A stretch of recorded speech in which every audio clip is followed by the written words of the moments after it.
জানিয়ে নিয়েছে।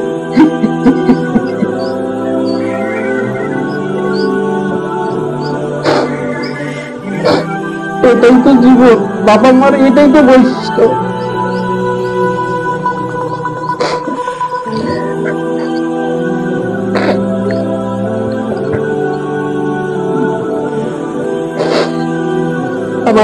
আমার বকাগুলোকে তোরা এইভাবে গ্রহণ করিস। আমি তোরাকে বকি, খুব হস্টেলে খুব শাসন করি। ম্যাডামরা খুব মেয়ে যে কারো কিভাবে কি করছেন মেয়েরা শাসন, ওদেরকে বকি। হোস্টেলের জীবনে তোরা কষ্টের জীবন, হোস্টেল মানেই কষ্ট, নিয়ম শৃঙ্খলার শাসন, তর্জন গর্জন, এই সমস্তের মধ্যে জীবন কাটানো। তোরা যদি ভালো রেজাল্ট করে ভালো জায়গায় যাস, এই সমস্তগুলো ভুলে যাস,